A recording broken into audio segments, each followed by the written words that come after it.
Oh, whoa, oh, hi. Jeff, what the hell was you, that? you startled me. I was Yeah. actually just looking at this. Cornbread is the Oh, name of the. the cornbread spread. Yeah. It's corn. Seen that in the latest edition of BevNet magazine. Because when I think of THC seltzer, I think of cornbread. Yes.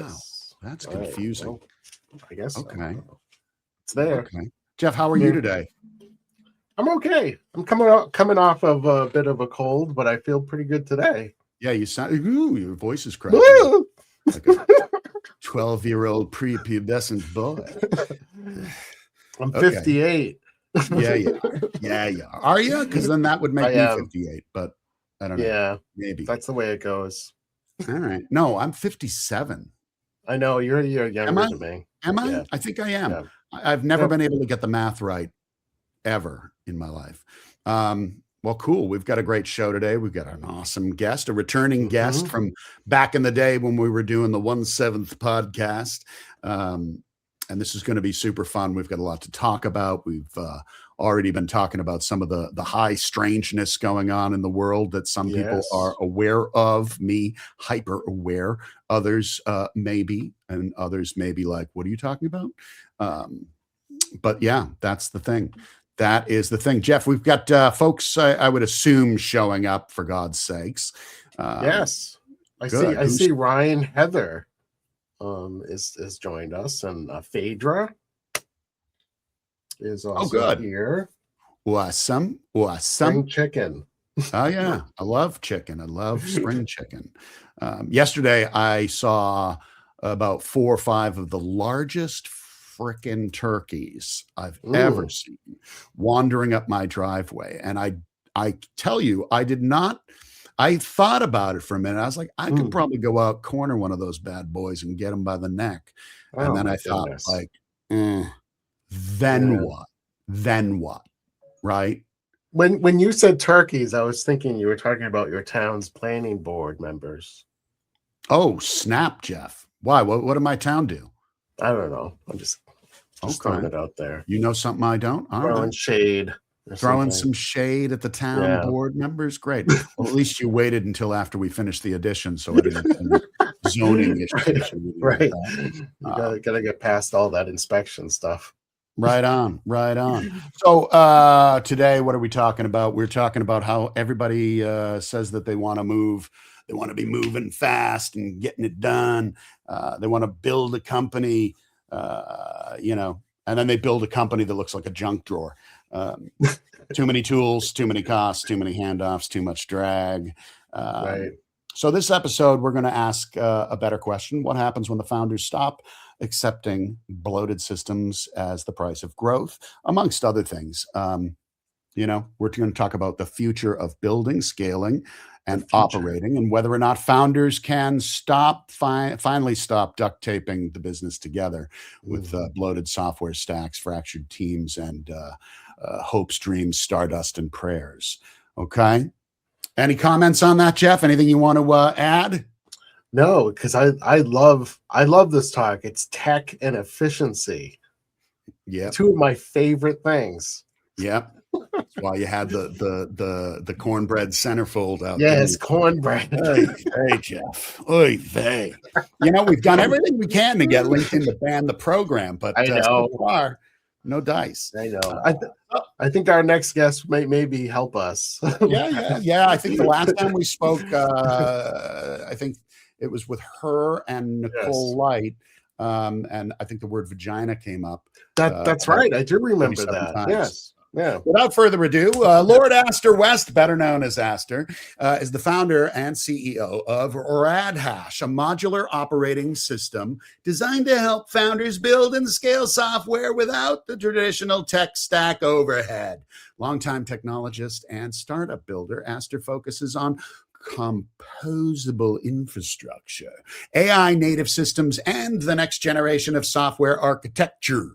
Outside of the work, Astor is a digital nomad living off the grid on a ranch and she's rebuilding. Apparently, she's rebuilding or has rebuilt a 70s Airstream. And at some point, survived being chased by coyotes whilst on rollerblades. That's a true story. We'll get into it. While being pulled by pit bulls, by the way. It's very Santa Claus-esque with a few extra twists. So it sounds like we're ready to rock and or roll. Please get yourself together and make some noise for Startup Life with Astor West. Astor. Yes.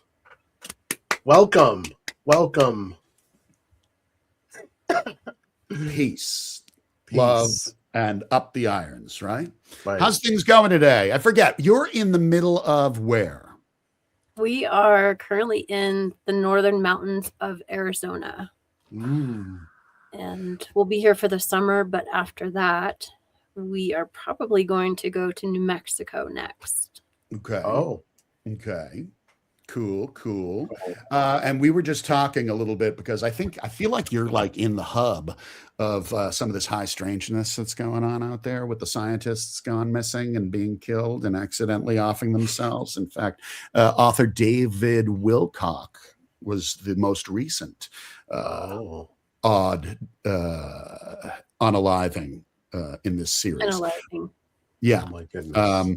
But very odd, very weird. And when people start saying things like, hey, if anything happens to me, I didn't do it. I'm not suicidal. I'm not this. I'm not going to have an accident. And then suddenly they're gone. Like, what? Who knows, though? What is in the minds and hearts of everyone? We don't quite know. So I see Rod is here, by the way, and he says, welcome, Your Majesty. Awesome. So, Astor, I've blathered a bit. Why don't you tell us a little bit about you, your journey, and RadHash, and then we'll get into some questions.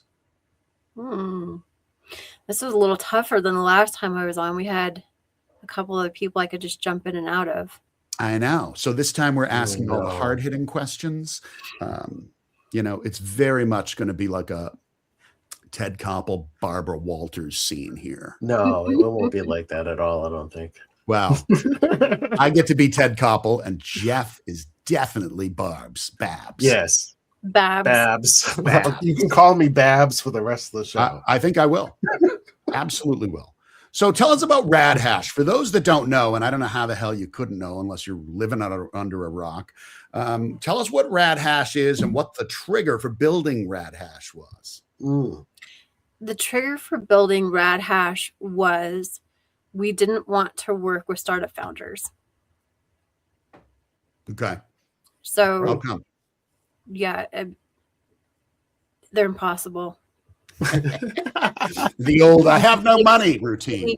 They don't have any money. They constantly change their mind. The vision is shifting. They're constantly pivoting, and that's exactly why we built RadHash. Because before that, we were a custom dev co. And, we're not the cheapest custom dev co. We're not the most expensive, but we had created this system that let us build custom software pretty quickly. It's modular, so it snaps together like little building blocks. Basically, we go out, figure out where your company's having its issues with, it's Frankenstack. We pull it apart, create something new that actually makes you money, saves some time, maybe makes it so that you don't have to fire employees or hire employees. But we kept getting a lot of founders coming in saying, hey, I have this startup idea. We want to build it. And we actually have it written into our 7-point, I guess you would call it a thesis. Number one is we don't work with founders. But they kept bugging the crap out of us. So we're like, okay, let's take this stack. Let's automate ourselves out of it. They can go off and build whatever the F they want on it. And, we'll be here for maybe some heavy lifting or, something, who knows. But for the most part, we took all those parts and we overlaid them with a user interface so that instead of us putting together with developers, a normal everyday person could put things together, snap them together, and not have to really think about it. So underneath all of it is your security, your cloud, all of the automations that help you get that into your cloud, or now we've cloud, desktop, private server. It runs on, pretty much wherever you need it to run. And we started floating it out there. And this was actually right before OpenAI launched ChatGPT. So people were like, holy shit, this is really cool. And we were inundated by people saying, I want to build this. I want to build with this. And we're like, okay, that's cool. Let's raise some cash. So yeah, we thought it would be a really cool idea to raise a crowd fund. If you don't have a crowd, don't raise a crowd fund. It's going to be, it's an essential part. Yeah. So we literally were the dumbasses that raised a crowd fund without a crowd. We built that crowd on our way in. Anyone we could grab and, hey, come on, suckers, jump in. Let's, we're going to come into this crowd fund. Here's what we're doing. And we actually did pretty well with it. It took some time. Because, I was building the crowd and then, fundraising and building the crowd and then fundraising. And it was really funny, but we met some really, really cool people. And I would say, out of our crowdfund people, we have some really cool investors. And, some of them are moving on to become builders and have, signed up to do, we're doing we call them lead operators, but basically help us build blueprints. And so I see you building. I mean, this is what I love about one of the many things I really do enjoy about you is that you're very much, I think, building this in public. And is that ever something that you look back at and go, oh, I kind of wish I didn't do that, or are you cool with it all the way through? Like, hey, you know what? We're going to make mistakes. We're going to do this. We're going to do that. There's ups, there's downs, and I'm okay with it. Does that make sense? Yeah, it's just, I mean, it is what it is. Yeah. I mean, we've already built the system, and we know what it takes to actually build it. To even build it with AI would be extraordinarily difficult.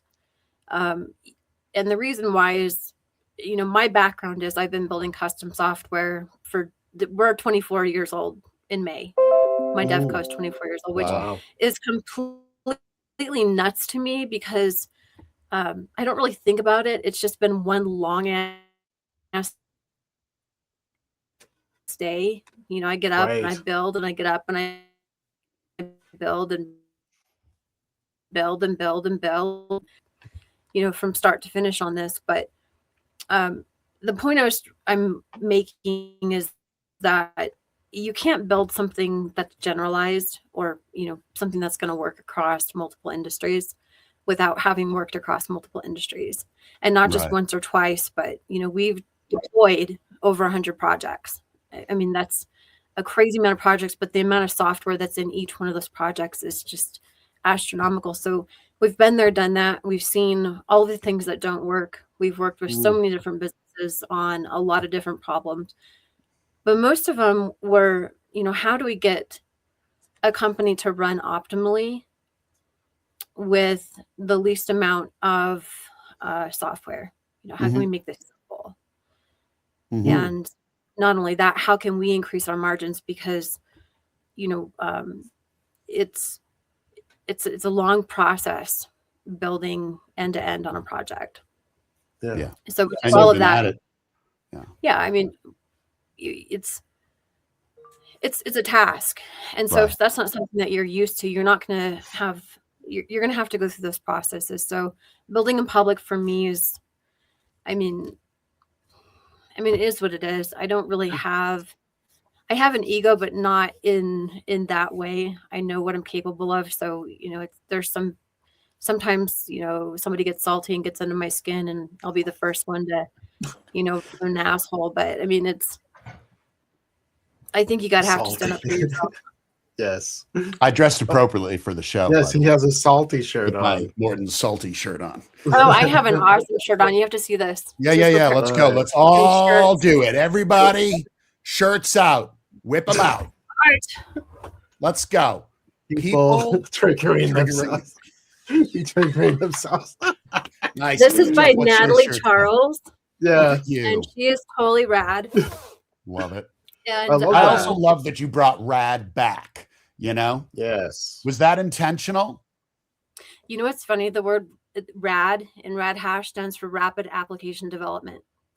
I love it. I love it though. Yeah. But I mean, it makes sense. It's nice right? that I love that when words have multiple, the way they land on people is different, right? So it's kind of unique. What were you seeing in terms of founders struggling with their process over and over, as far as development? It usually boils down to the common narrative is that you don't build from scratch the first time. You don't go out and build a custom application. You will put as many things together as you can with off-the-shelf products until you figure it out. The problem is that when you do figure it out, or by the time you figure it out that you've got it wrong or you've gotten it right, you have to rebuild. And it's an extremely costly endeavor at that point. I call it the invisible cliff, actually, because it's the gap between the software you have and the software you need. And I guess we should probably stop calling it software, but I mean, it's really just a solution to whatever issue you're having, whatever you're trying to solve in your market. And that's an expensive endeavor, because if you are carrying any type of customer, it's an extraordinary load. So you're trying to bring those along. And at this point, you may have raised some capital. So now you have investors who are now dragging too. You're carrying that weight on you. And so, as you try to get lift off, you're fighting two forces, gravity and speed. Those two things are very, natural in natural weight, but they also work in building startups.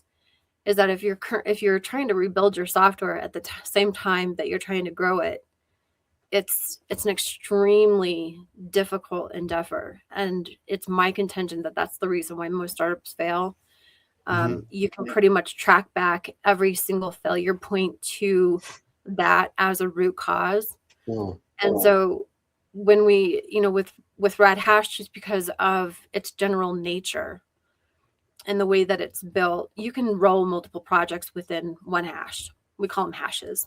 Okay. And so if you're trying something out, you can try something small. Because it's modular, you can build on. Because you're not generating your entire system with promptware or whatever you want to call it. You're building on top of something, so you're not worrying about your infrastructure crumbling if you get something wrong. We talk about like building the airplane as you're flying, right? That whole concept. I mean, what I'm getting is concept that's ridiculous. So what you're saying is you can't mix the cake in the oven while it's on. Something you can't. You can't season the chicken whilst frying it. Well, I guess you could. Afterwards. No, none of that makes sense, does it? Damn it! But I really thought I had something on that. Hey, can we back up for a second? Because I mean, sometimes we gloss over some things that are fascinating as well, that are just off topic. But what is this deal? Talk about aliens. Oh, we'll get there because Rod's here. We have to. I keep saying we're gonna do an entire alien show. How about we do an entire high strangeness show? Everybody can come, and we'll give out the link, and everyone can kind of come in, and we can just have at it. I have video. Yeah, you were telling me last time. What do you have a video of? So last year, or maybe year before last, we were in Sedona, and it was myself and my team and a few investors, and we were sitting out on this porch a little bit after dusk. We were just hanging out and everything, and we saw this light orb, and it was kind of a way back. And so we thought it was a helicopter that had been giving tours over Sedona that day, and but there was no sound. And it was just, it was coming from quite a ways off, and it was pretty far up, but you could tell that it was still in the atmosphere because there were stars twinkling behind it. It's really dark out there. Ooh. And as it got closer, we realized that it was this glowing ball. And we watched it and filmed it for probably a good 5 minutes. Wow. And when it went over us, it disappeared. And then it reappeared once it was over us. And then it disappeared, but it left behind this crescent of plasma. Ooh. And it was really crazy because at first we were like, oh, well, it could be a satellite and all of these, different things. We knew it wasn't, because if you watch the video, it's pretty wild. I want to see it. I want to see it. Cool.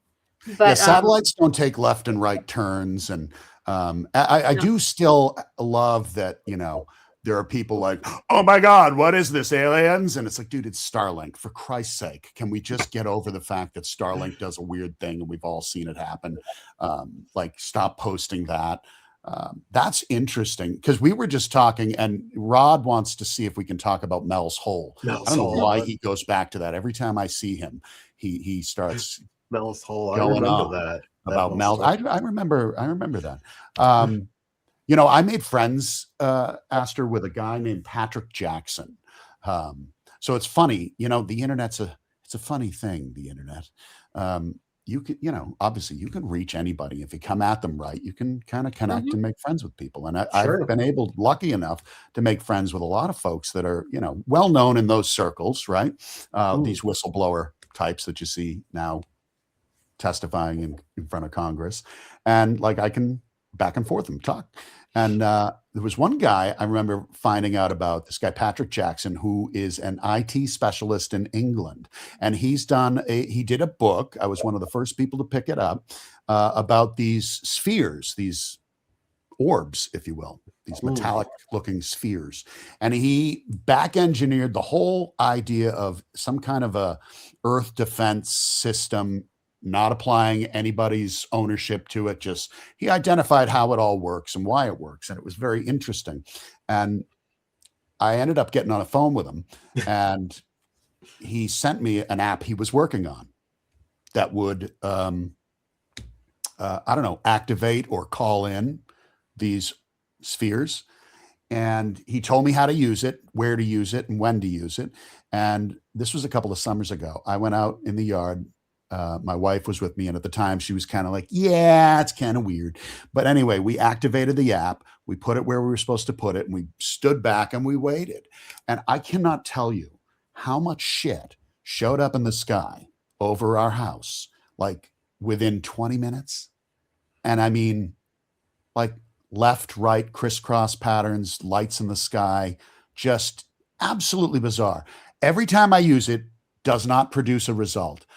But 7 times out of 10, I can take it out there on my phone, run it, and stuff shows up.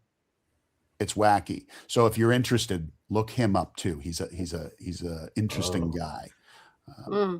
And for anybody else that's interested, do you go out to those areas very frequently? Because imagine being chased by coyotes while being pulled by pit bulls would put you you're not in downtown when that happens. So actually, I was in Phoenix. In Phoenix downtown? Good Lord. Yeah, actually pretty close. There is a, when you fly into Phoenix, the flight path follows the Salt River. And next along the Salt River, there are, they started putting in walking paths along the whole thing. And I would take my dogs there because they're not dog friendly. We got attacked a couple times, and after that, they can't deal with dogs. So I would find everywhere, and no one would be out there. And it was this path that just ran forever and ever and ever. So I would strap up the dogs to the rollerblades, and we'd go rollerblade for a couple miles. Well, there's this one time that there was a coyote that was in a dump site there, because they were doing some building. So workers are probably throwing away their lunch and stuff. There's a little coyote in it. And my brown hound was actually off his leash, and I was with my white bull. And so my brown hound chased the coyote. The coyote went under the fence. Luckily, there was a fence along the path, and it ran down to the river bottom.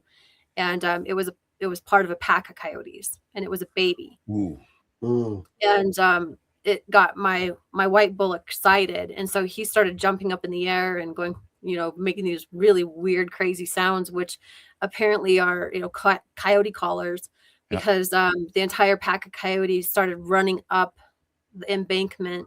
Oh shit! And coyotes are kind of spooky. They really are. Started chasing the dogs. Well, I was attached to the dogs on rollerblades, and so basically I just had to get low and hold on, and I heard it so fast. But yeah, they chased us probably for a good mile, and luckily that fence was in the way, and they were just neck and neck. That's terrifying. Going after that. Yeah. Oh, that's terrifying. And I remember this guttural I remember going to the zoo. It wasn't actually fear. I was, trying to scare the coyotes. Not the time I'd been charged in the wild. Yeah. Whoa. I think you're freezing up a little bit on us, Astor. Me? Yep. Oh, I thought you guys were freezing up. No, it comes and goes. It's okay. It's all good. Yeah, it's okay. We can hear you. I was going to say, I had when I was working for the House of Mouse, I remember we did some programs and live events in some of the nation's finest zoos. And at the time I was like emceeing these things. And I remember having to be at the zoo like super early in the morning. So I was just wandering around, and I made my way over to the wolf area. And I was like, bummer. It's like 7 a.m. I'm like, there's nothing to see. Nobody's there, nothing there. And then I saw a couple of wolves poke out. There was a big fence in front of me, but I saw a wolf pop up over the hill in front of me, and then another one, and then another one. And they slowly came down straight to me, straight to the fence. And I was like, hey, guys, what's up? And then one of them just staring at me, just started urinating. And I was like, oh, my God. No. The fuck? I was like, dude. I just backed up, walking away. But it was definitely a sign of like something, like, right? Yes. I don't think it was a friendly hello. I think it was a sign that he had a full bladder. No, I don't know. I've tried it myself with folks that come to the door to like, ask for your like signature on something. I'll just go to the door and just let loose right there on the floor. Yeah, I just start urinating. And they usually 9 times out of 10, they'll leave the porch. That I would think it'd be 10 out of 10. It's just that 1 out of 10 that stays, which makes you go, awkward. Oh God, now what? Now they ask you to dinner or something after? No. I don't think so. No. I think it's, you mentioned something about working fractionally too as one of the topics when we discussed what you do. Tell us a little bit about your what you do fractionally, and fractional work has now become, it's a thing. I don't know if it really was 7-8 years ago. Tell us about what you're doing. So we've always been remote and fractional. I find talent all over the world, and most of the people that work with me, they have a very specific skill set, and they work with me for years. And we found that it works really well. And when we were building and thinking about RadHash, because founders are broke, and because they're constantly changing things, they don't really know what they're doing. The fractional overlay works, and we actually call it Cuber. So Uber for the cube. Yeah. On demand. Dangerously close to Cubert. Be careful. Yeah. So the way that we see it is that you don't always need somebody to do, full-time work, especially when you have a high degree of automation and you're using AI to build things, and you're able to, automate a lot of processes. But it's not a substitute for understanding an end-to-end project. So it really comes back to that, having that expertise of saying, okay, you're here and you need to get here, so this is what you need to do in the middle. So it's something that we introduced when we first came out. And I actually, when I first started fundraising, I had sent out some emails to some, if I said their names, you'd know who they were. So I'm not going to. Okay. But they basically told me I was nuts. Wow. They're like, no one's going to have, fractional work is, because I'm like, we have a fractional overlay with our product that basically anyone can step into any one of the applications that are built on our system because it's standardized, and they can work in that project. So you could have one person working across, multiple organizations. And obviously there's some intellectual property stuff in there, but for the most part, it's just like hiring a regular person. But he literally told me I was nuts. And it was, a few times. That's when you're onto something. Yeah. Right. Yeah. Maybe. See, I look back. I've been doing I was a fractional lover for many years as a young man. Is it that song, that part-time lover song? I'm showing my age. That song's ever. Oh my God! It's Philip Bailey and Phil Collins. That's right. Wait, part-time lover or easy lover? I'm confusing the two. Oh, that's easy lover. Part-time lover, it's an actual song, or is that kind of like one of those, the Mandela effect? Yeah, it could be very much like the Berenstein Bears. Yeah. But he's talking about easy lover. Oh, okay. I think it can be both. It could be both. I mean, it's Stevie Wonder song. Oh, okay. Okay. There we go. Geez. Yeah, I never really thought about it, but yeah, I was a fractional lover. Generous, many would say. Do you want to get that? No. Jeff, why don't you get that? Get that phone. Do you have a house phone?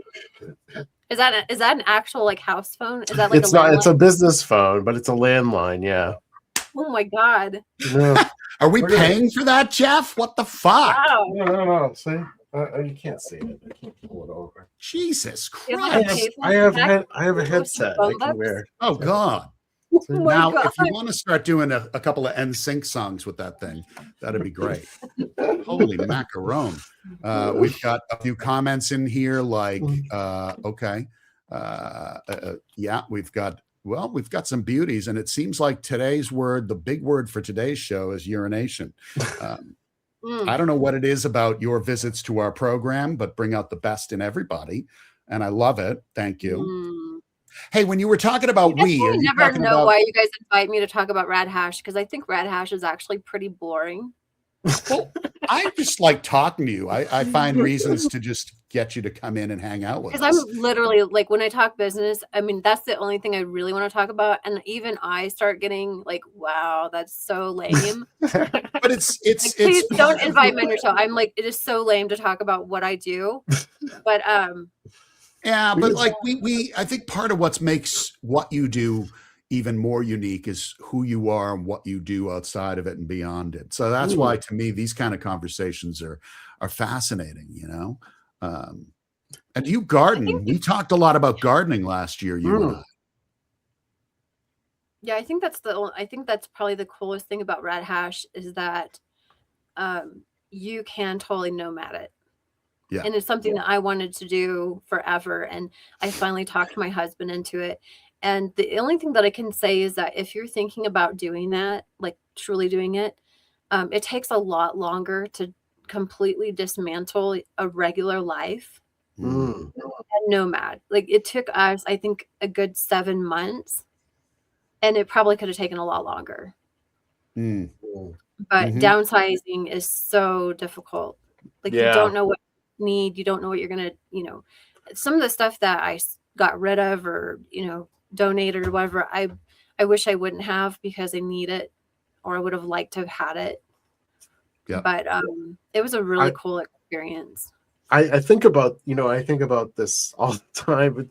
It's sort of like this side thing in the back of my head, but I go to YouTube and I look at these tiny homes, and I was even on the track of looking at these narrow boats in England. I don't know if you've ever seen people live on them, and they go down these canals, and they have to put the bridge up themselves to get by. And I'm just so fascinated about like how to get your belongings and stuff in a micro setting where it's still comfortable and you're accessible, but it's less like overhead and it's more manageable, and you can do more. You seem to have more freedom that way. Yes, I love that lifestyle. I couldn't do it. I can't do it. I've watched those things and gone, that's neat, but I'm like, nah, I can't do it. I'm still stuck in like that 80s style, like more, you know, we bought a piece of, I have no land compared to what you have, Astor, I'm sure, but like my little acre and a half over here. But I was like, oh my God, you got to mow the thing, Peter. Jesus Christ, you didn't plan on that. You're only getting older and it's only getting harder. And then the planet's only getting hotter, you know? So I still am like, oh, I love the idea of nomadic living and small, you know, less is more kind of thing. But I do, I'm not good at it. I'm not cool. Like, not for me. I see other people doing like the van life thing, right? That wouldn't be for me. That would be too hard. That would be really hard. Yeah, that's really hard. But I am fascinated by, you know, these smaller dwellings and you know, very, very just like bringing it down to what your bare essentials are, right? And then just focusing on other things that are outside of the home. Yeah. Yeah, Jeff, can I interrupt for a second? We've got a first-time attendee here named Cynthia McConnell, and I just wanted to take a quick break to apologize. Sorry, Cynthia. I don't know if this is what you signed up for. It's a rather bawdy show. Is that the right word? Bawdy, B-A-W-D-Y.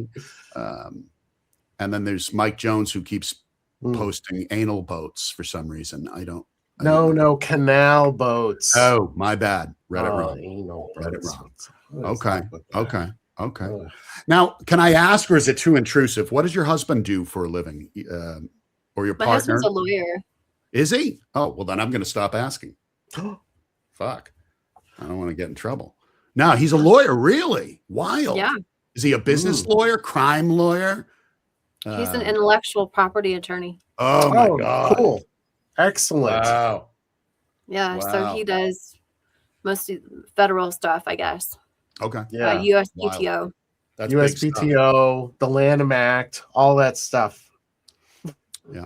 It appears that we've chased Allison Clay away now. Yes. When we start talking about lawyers. You know, like just a fun fact. I was a intellectual property liaison for a corporation.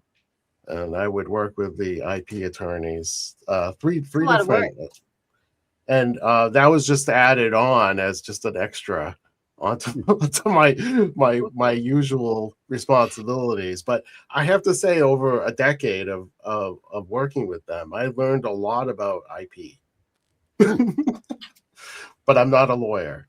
I'll piggyback on that. I worked at a Brigham's ice cream for a shift once, and then quit because it was hard to do. Yeah. So my first job was at 31 Flavors. Really? Oh, yeah. Did you ever? Were you a scooper? Yeah. And wow.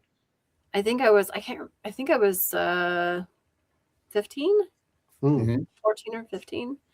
Baskin Robbins. Interesting. What's the best worst job you ever had? Like the worst job, but it was actually like, yeah. You know, I really haven't had many jobs. Okay. I went from Baskin Robbins telemarketing. I did telemarketing when I was like 16. Yeah. I did that I think it was timeshare. I did a timeshare. Oh my God. I don't remember what we were selling. And then in my 20s, I did kind of work like as an admin, and then I would book like punk rock shows and stuff. Nice. And Right. like punk bands. Yep. In my early 20s. I guess 18 through like 20s. And then I worked for a startup. And then I started my own startup. And I was in my mid-20s. So pretty much most of my life I've worked, or most of my adult life I've pretty much had to like beg for my food every month. Right. Yeah, I was a popcorn popper at a movie theater in my early 20s, like 20 years old. I was That sounds delicious. and they would give me a key, so I would come in like at 2 a.m. and I'd pop all the popcorn. Why at 2 a.m? Because there was like nobody there. It was donut hour. quiet. It was quiet. I could What come kind of and go. theater as I was pleased. that, Jeff? It was at If it's General a 2 a.m. Cinemas. job popping popcorn, General what kind of Cinema. theater was it? General Cinema, which I don't think exists anymore, but they were a big theater company, theater corporation or whatever. I was a glass cleaner at a peep show booth. No. You really? No. That can that was either the best job or the worst job. That's a disturbing thing I just said. I apologize. Really quite alarming. I ate a lot of popcorn, though, I have to say. Yeah. Well, see, Astor, you know what's going on today is that I was saying earlier, I have like I had zero inspiration today. Probably yesterday also. So many things that I have to do around the house or for work or, just empty the dishwasher. And I just don't want to. You know what I mean? Me neither. Yeah. I have to do the dishes. I've been like putting them off. And yeah, so I'm just going for it all now. Now I'm just going to run my mouth and go. Right. This was my one part of the day. I was like, I'm looking forward to this and I'm just going to let it all loose. So, right. I love that. So what's next for you guys as far as work or personal stuff? What's next on your big list to knock off? Well, actually, I'm accomplishing something that's pretty near fucking impossible. And that is, I'm sure you guys have heard the statistics on founders raising from VC. Very small. I think it's like 1% of founders. And then of that 1%, only 2% are women. Mm-hmm. So last week, we finally got our first VC commitment. Really? And basically, that means that somebody has gone through, all of our junk and said, hey, I might actually want to put my money here. And everyone I know, and it's going to be awesome. And you're going to do a really good job. And we've, decided that you're not a total piece of shit. So, congratulations. That's awesome. Everybody put your hands together, for Christ's sake. Stop typing and start slapping. Literally that's awesome, that, dude. I don't really think about my gender very often until I try to raise money. And then it's like, hey, your husband has a good job. Why is he not paying for this? What the hell did you just say? Yeah, what did you just say? You should say it again. Yeah, say it again. Say it again. I'll pimp slap you. I'll pimp slap you backwards if you say it again. You got to keep it strong. That's right. My pimp hand is extremely strong. Hand. Extremely strong. What is that? Was that knife hands? I don't know. Yeah, it might have been knife hand. I think. I don't know. So my Pootie Tang belt. I got to go get my Pootie Tang belt. If anybody knows about that. Have you ever heard of the movie Pootie Tang? Yeah, but I didn't. What's the belt? He has a belt. It's like his superpower. It's how he It's how he vanquishes pimps or something. Okay, I have to look this up now. Yeah, go ahead. Look it up.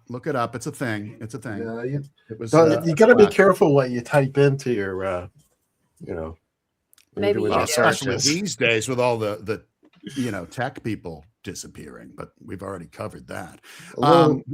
Jeff, we weren't going to do any trivia questions today, right? No. Do you have anything you wanted to insert here for weird messages?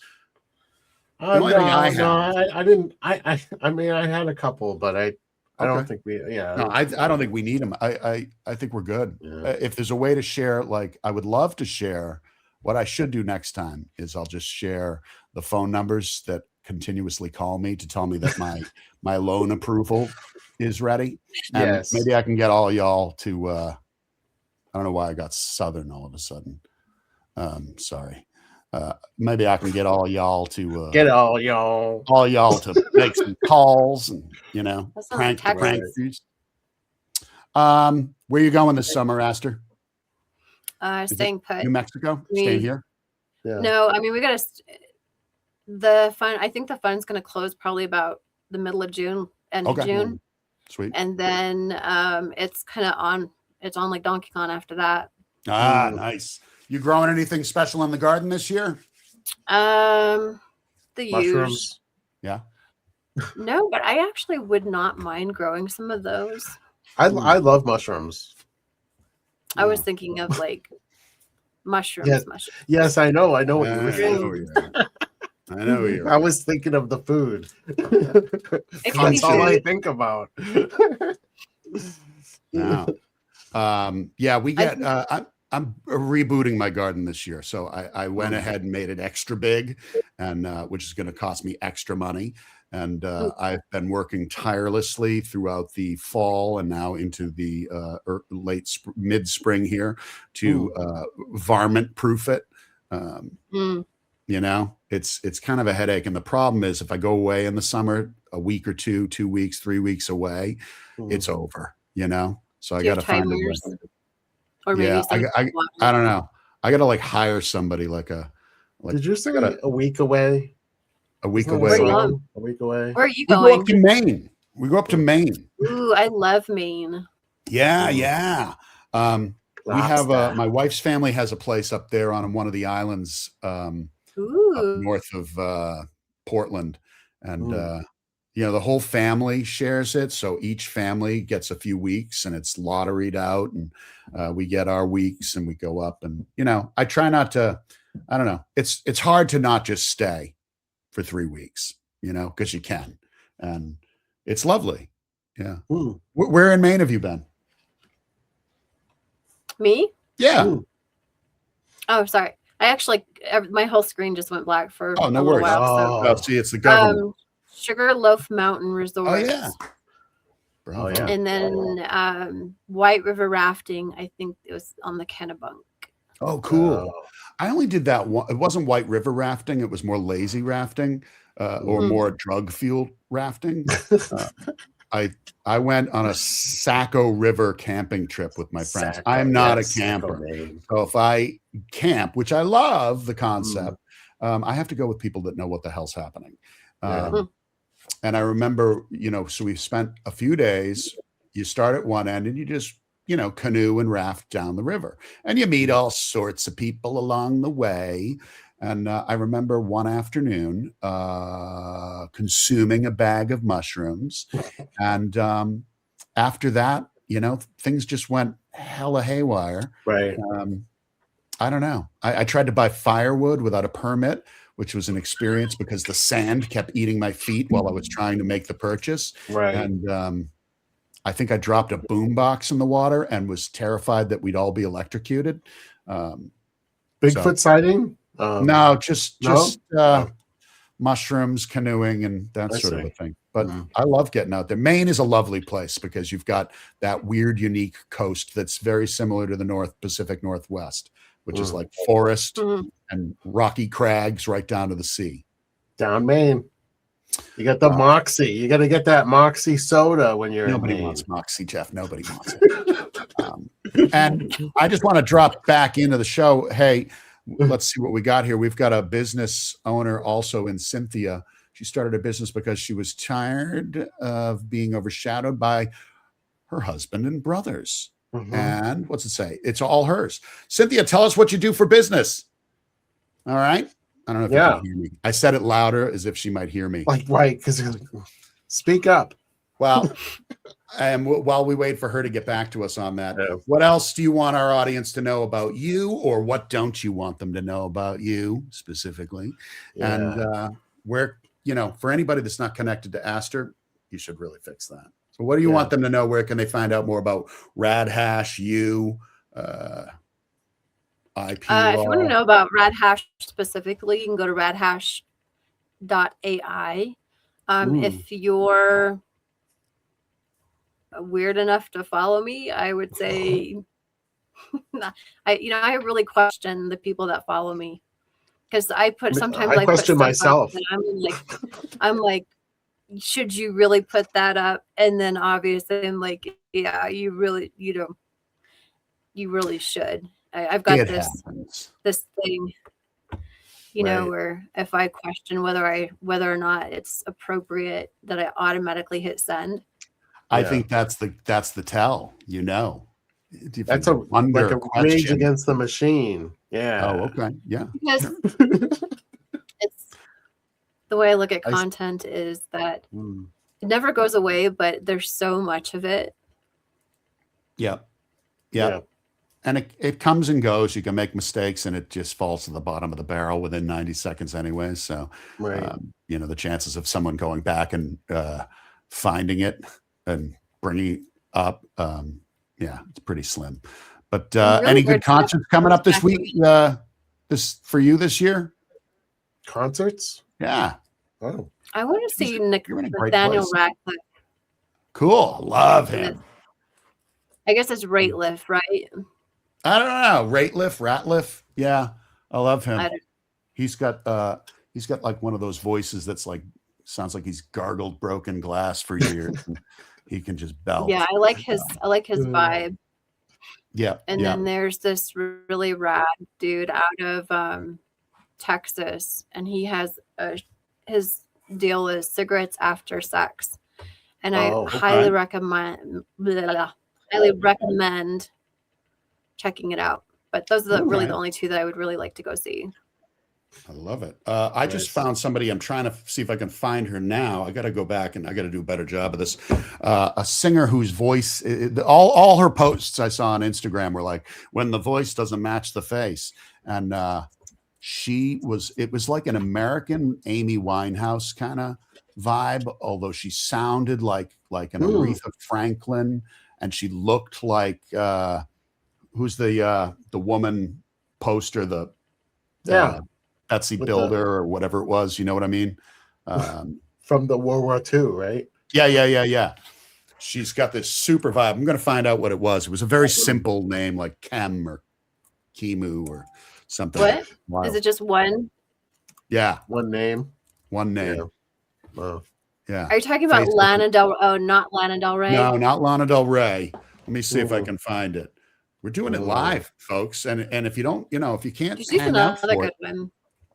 Oh, amazing. And I loved Amy Winehouse. She was fantastic. Oh yeah. That's some amazing stuff she did. But in a short period of time. Sometimes these people lose their marbles along the way and they can never quite gather them back up. That's true. Right? It is. I'll find out who it was, and I'll when the face doesn't match the voice. I think I've got it. Oh, where is it? Oh, there's a lot of shit here. Rosie? Scott Fisk is saying Rosie. I don't believe it was. Oh, he's thinking Rosie is the World War II person. When the face don't match the button. No, when the face don't match the voice. That's what I'm looking for. Okay. I don't know, man. I guess it'll have to put be it in the comments later. I will put it in the comments because I will find it. Astor, it's always a pleasure to see you.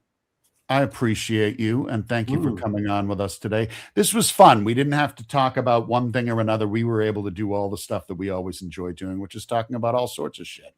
Yeah. Yeah, that's what it's about. I think the most fun about business and if you are going to start something, try to see it through if you can. Yeah. It doesn't get better, but the freedom is never there. So you're just vacillating between lyrics of Michael Jackson and George Michael, and I don't know where you're headed with this. No. Hey, I can't thank you enough for coming on.